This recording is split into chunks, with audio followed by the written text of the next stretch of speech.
December 31st, 1944. New Year's Eve in Berlin begins with an air raid. It seems to be only an average raid, mostly demolition bombs.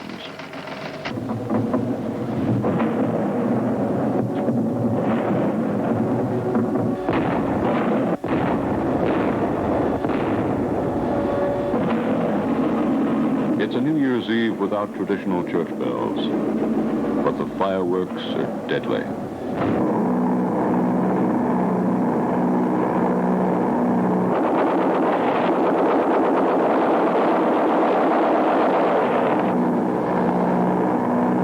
For the first time, instead of Beethoven's Ninth in its Ode to Joy, the radio features Adolf Hitler, der Führer. Dass die P1 auf die deutschen Städte wieder aus ihren Trümmerhallen erheben werden zu neuen Plätzen deutscher He promises the National Socialist state will soon repair all the damage done to Berlin and all other German cities. The terror rate of the old year is the 111th experienced by Berlin in 1944. The alert sounds at 6:34 p.m. The all clear at 7:14.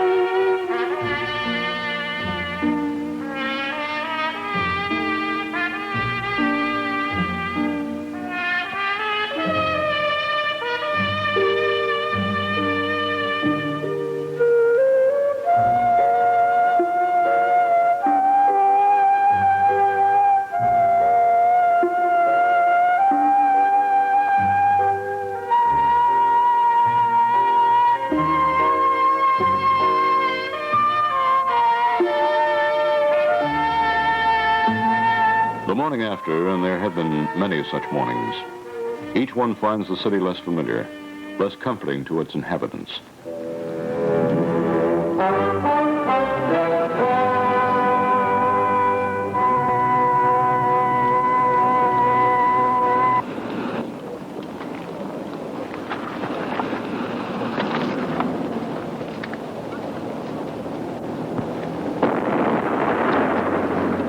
War has a funny way of enforcing its own routine, creates its own sense of what is normal, and people adapt. The quick Berlin wit turns toward macabre humor. At Christmas time, Berliners exchange such greetings as, "Be practical, give a coffin." And so they muddle through. Amid the debris, the daily papers appear each morning. Whenever they can, Berliners crowd hours respite from the reality out there.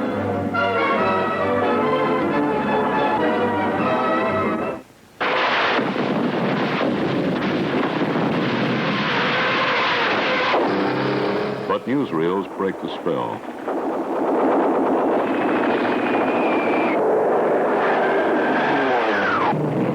In the Battle of the Bulge, Hitler's last offensive on the Western Front. The Germans advance 40 miles. Then the British and Americans counterattack. But by February, the Allied lines have moved very slowly westward. A precious month is lost.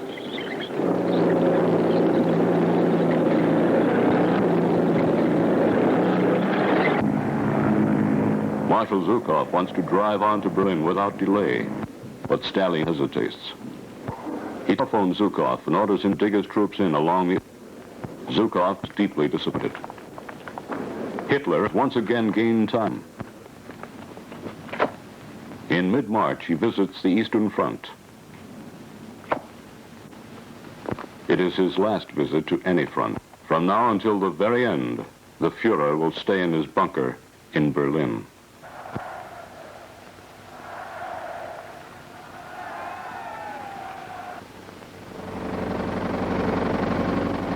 On March 25th, 2 days after the British crossed the Rhine at the town of Wesel, Churchill visits the front, which now stretches across the length of Germany in the west.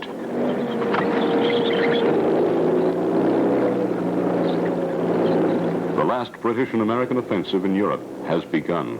But a dispute has broken out between Field Marshal Montgomery, supported by Churchill, and General Eisenhower, the supreme commander of Allied forces.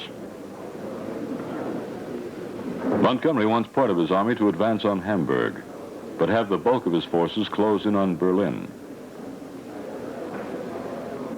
Instead, Eisenhower orders an entire army split off and thrust into Saxony, to splinter the German armies and ultimately meet there with the Russians. Yet another attack is to be mounted against southern Germany.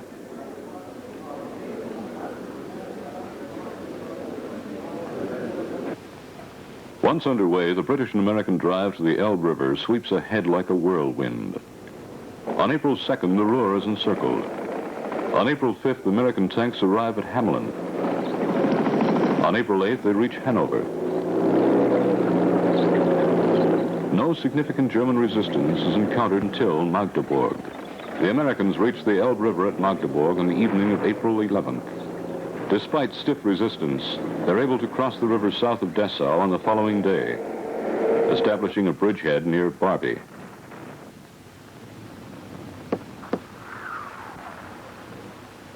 After eliminating the Ruhr district, Eisenhower's armies reach the Elbe River in 9 days and cross it on the 10th, without meeting any significant German resistance.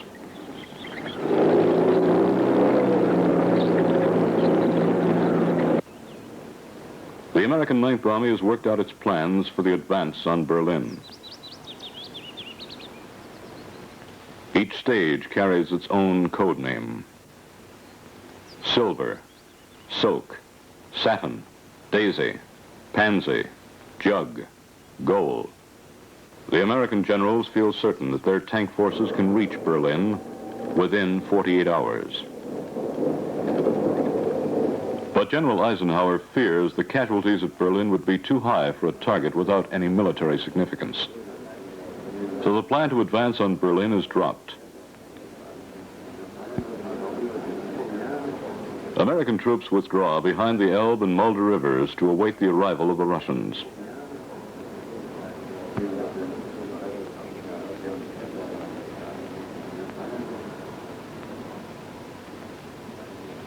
Meanwhile, Berlin remains a prime target for Western bombers.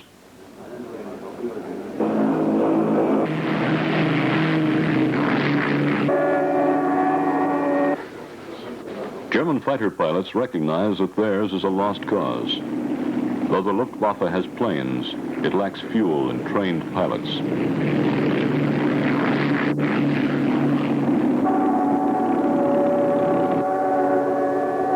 Still, the raids on Berlin are no picnic for the Allied flyers. Every 20th bomber fails to return.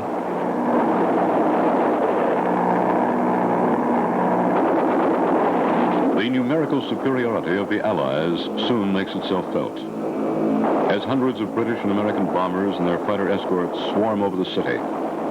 The few dozen German fighters are no match. The Germans cannot stop the assault. For all practical purposes, Berlin is defenseless against attacks from the air.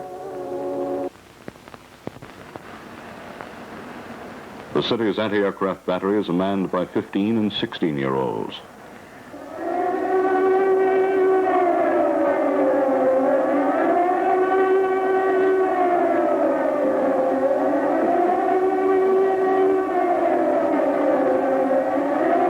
Deep bunkers provide safety for a few thousand, but many more must face the attacks above ground as best they can.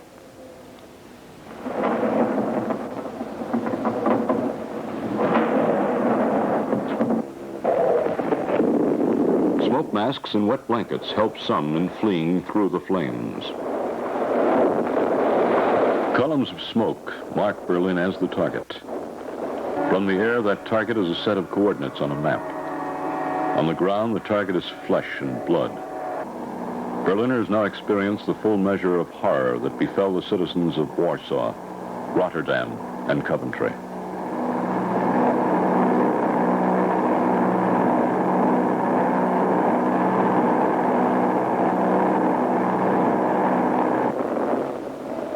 Doctors, nurses, and patients move to the cellars. As many Berliners as possible live underground by day and by night.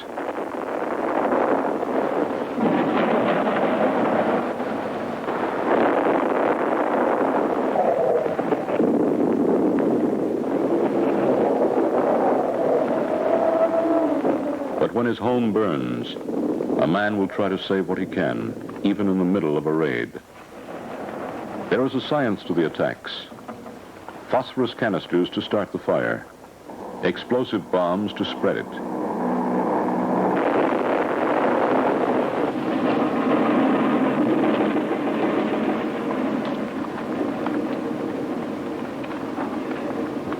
"50,000 Berliners are killed this way.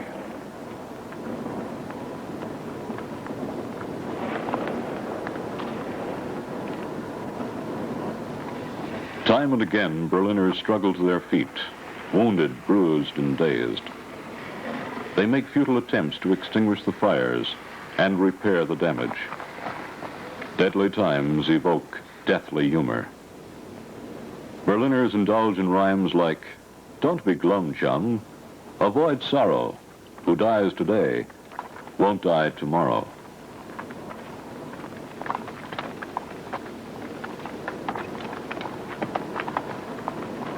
So Berlin is pounded into ruins. Destroyed, too, is the famous zoo, which had been the Berliners' pride and joy. All but a handful of its 4,000 animals die, including the children's favorite, the hippopotamus named Knauschka. They die not only from air raids, but from want of food. Modern warfare saturation bombing makes a mockery of the Red Cross painted atop hospital roofs.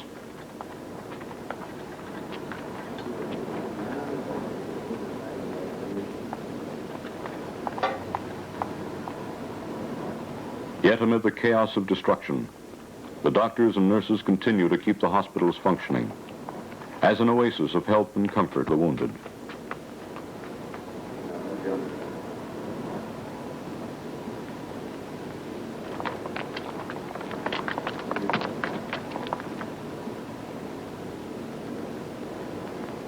Some even seize the moment to marry. The walls carry messages from survivors addressed to missing loved ones. Afraid to give any signs of life are the thousands of Jews and others hunted by the regime. They had been hidden out by friends since years. Nazi vengeance continued unabated even in 1945. The dread People's Court sends thousands to the gallows. Among them Karl Friedrich Goerdeler, Julius Leber, Helmut James Graf Moltke, one-time Prussian finance minister Johannes Popitz, and Erwin Planck, son of the physicist Max Planck. As late as April 18, 1945, at Plötzensee prison, 30 political prisoners are beheaded. The executions are no longer made public. No bell tolls the prisoner's last journey. These executions, which are simply mass murder, continue on even after the prison is bombed into ruins. The last class of recruits is called up ahead of time. Their induction is filmed by newsreel cameras.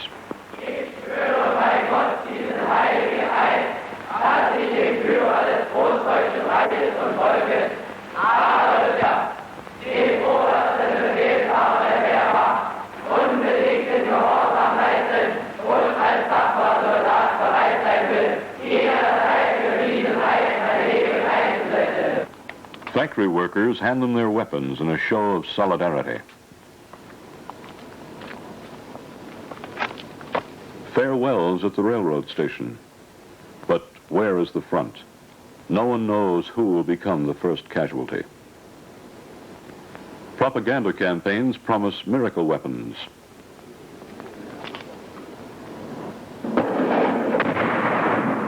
The Panzerfaust, a fist that crushes tanks. Will it wrest victory from defeat? Can the Volkssturm win the war? The people's militia whose members are sent to the front after only 3 days training. Can Hitler's exhortations win the war? Says Hitler, I expect every able-bodied man to risk his life and limb in combat. I expect every deferred worker to work with all his energy. I expect every woman and every girl to support this struggle with utmost fanaticism. And I turn with particular confidence to our German youth. German youth, This is what is left of German youth. Boys of 15 to 17 were received by Hitler at the garden of his chancellery on March 20th. These and thousands like them will be called upon to sacrifice their lives in the final senseless defense of Berlin.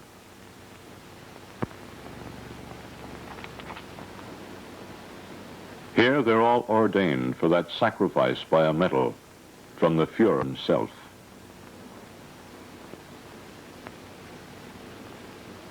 Calls for old clothes to help the men at the fighting front, when in fact what they lack is gasoline and guns.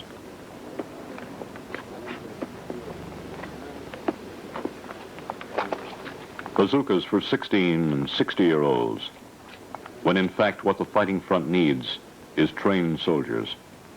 A propaganda parade for the newsreels. Which of these men will still be alive in a few weeks to come?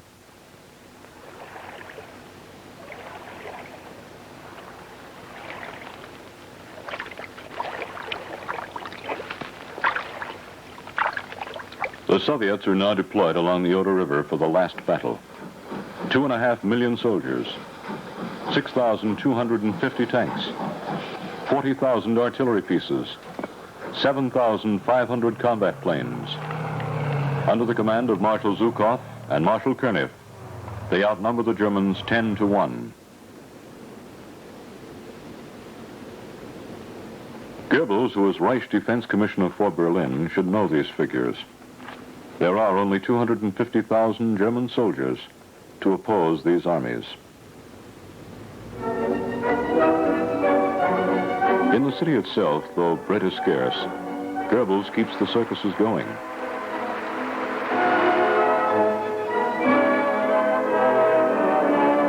At the roofless Sportpalast, an ice show. It was at this arena filled with the party faithful that Hitler in 1938 announced his intention to invade Czechoslovakia. The Sarasani Circus also continues its performances, though the animals have been evacuated. The human performers see less reason than ever to use safety nets. At the movies, the newsreel attempts to boost morale with a new miracle weapon, the V-2 rocket on its way to bomb Britain. Also shown are pictures of atrocities committed by the Russians en route to Berlin. Though shown by Goebbels to frighten the Germans into stiffer resistance, the footage is genuine enough. Such acts committed by Soviet soldiers who knew about German mass murder in Russian towns occurred mostly east of the Oder River. Yet some such scenes were to be repeated in Berlin itself. April 15th, 1945. The final briefing before the advance across the Oder River. The orders are clear. The attack will begin in the following night with the heaviest artillery barrage in history. Zhukov has planned a special surprise. 16,000 anti-aircraft spotlights are to blind and demoralize the enemy following the barrage. Then the Soviet tanks and infantry attack.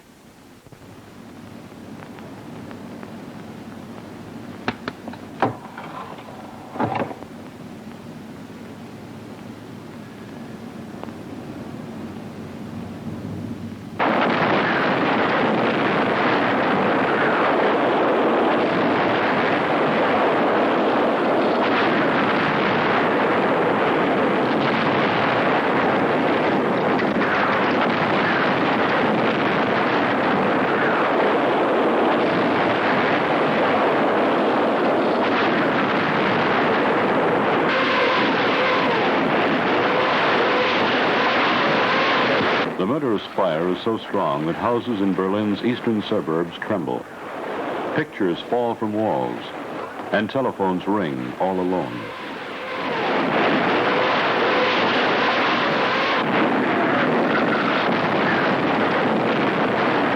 Tens of thousands of Soviet women in uniform augment the millions of Red Army soldiers.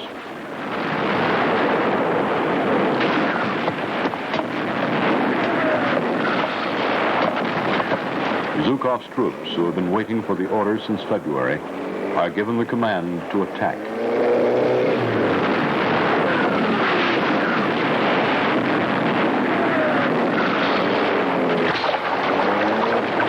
Wave after wave crossed the Oder River, only to be pinned down by stiff German resistance.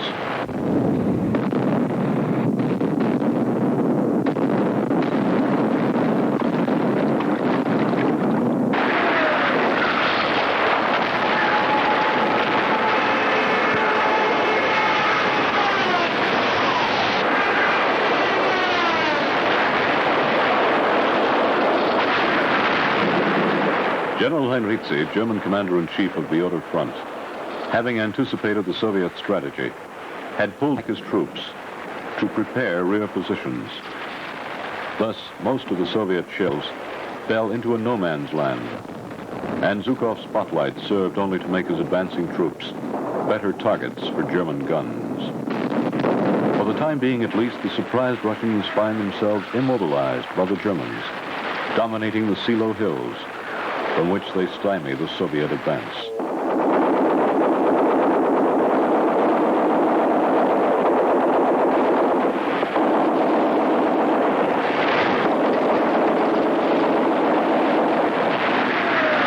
Zhukov is furious. Stalin is dissatisfied and has let him know that his arch-rival Marshal Koenig is making faster progress toward Berlin on the southern front. Zhukov decides to commit his reserve tank units immediately and asks for massive air support.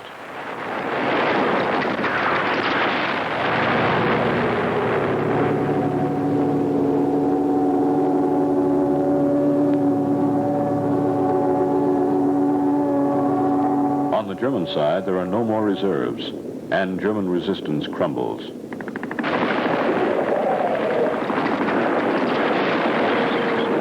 On April 21st, after 5 days of continuous attack, Zhukov and Koenig's troops reached the suburbs of Berlin. The code word now among the German forces is Clausewitz, signifying that the metropolis itself has become the battleground.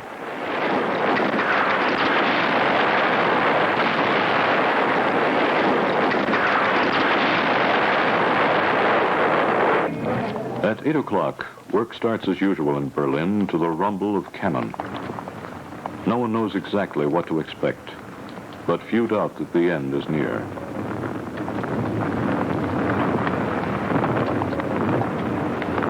Advanced food rations are suddenly issued. 250 grams of oats, 2 pounds of sugar, 100 grams of ersatz coffee, and some winter vegetables. All is carefully doled out, stamped and recorded. The next rations are announced for April 28th. But who can think a week ahead? Certainly not the leaders of the Third Reich.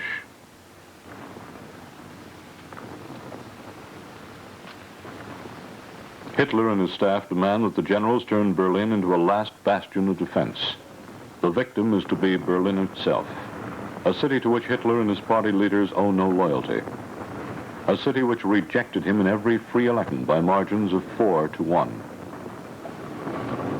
Observing the 11th hour measures to halt the Russians, Berliners tell each other, the Russians will need exactly 2 1/4 hours to break these measures down, 2 hours to laugh themselves sick, and 15 minutes for the job.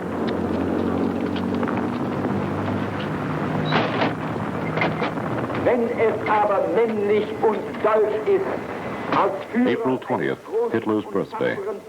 Goebbels takes to the radio to extol the Führer and exhort his subjects.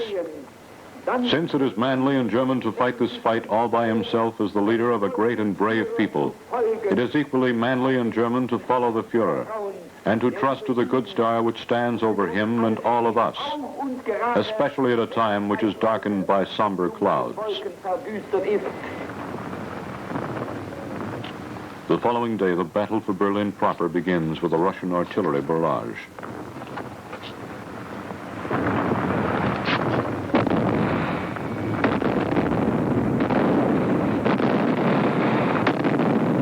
The 600 square miles under attack constitute an area as large as the cities of Boston, Baltimore, and New Orleans combined. To defend this area, and 2.5 million Berliners trapped there, the Germans muster 100,000 soldiers, only half of them regulars.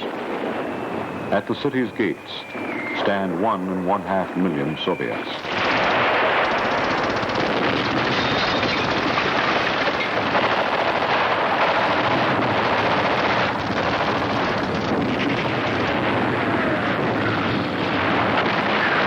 By April 25th, the Russians have already captured a large part of the city. Tegel, Reinickendorf, Wittenau, Weissensee, Treptow, Adlershof, Lichterfelde, and Zehlendorf are all in Russian hands. Though Himmler has secretly left Berlin, his flying SS squads shoot hundreds of Germans who refuse to fight senselessly. Goebbels has refused to evacuate the civilian population. The shelling and hunger drive the Berliners from their cellars onto the battleground of the streets. How are women and children to know how to behave on a battleground?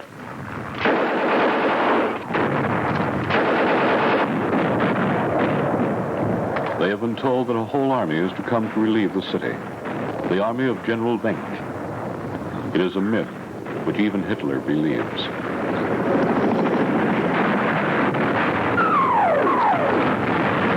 The city's sole defenders remain the soldiers and home guardsmen within its walls. It is a motley and ill-equipped group. Some of them even wear French helmets captured in the First World War. Among the hardcore defenders are the remnants of the SS elite guard units, drawn from all parts of Europe. These believers in Hitler's heroic myth now number 1,400.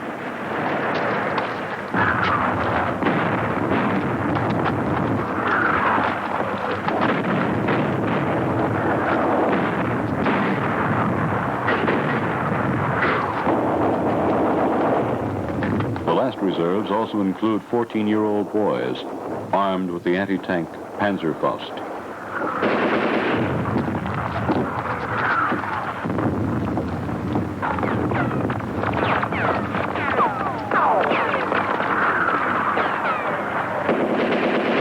April 27. Spandau, Siemensstadt, Neukölln, Tempelhof Airport, the Botanical Gardens, and Dahlem are occupied by Soviet troops.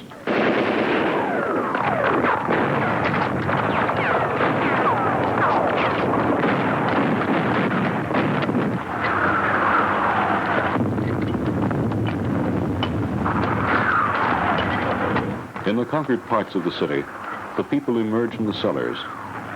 Soldiers who want to give up the fight, or have to. Civilians, many of whom have not eaten for days. The meat of a dead horse will keep some alive. Others line up for a share of rancid oil. An empty barrel of marmalade yields a last sweet moment. At Tempelhof, Soviets immediately rounded up 2,000 women to clear the runways. In a matter of hours, the field is ready to land their planes. The Battle of Berlin goes on 4 more days.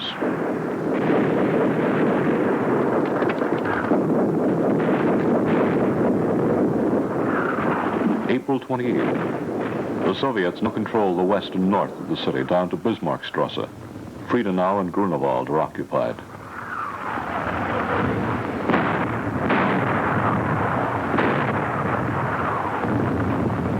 The kiosks suddenly sport new reading matter. Order number 1 of the Soviet Commandant of Berlin, General Bessorin.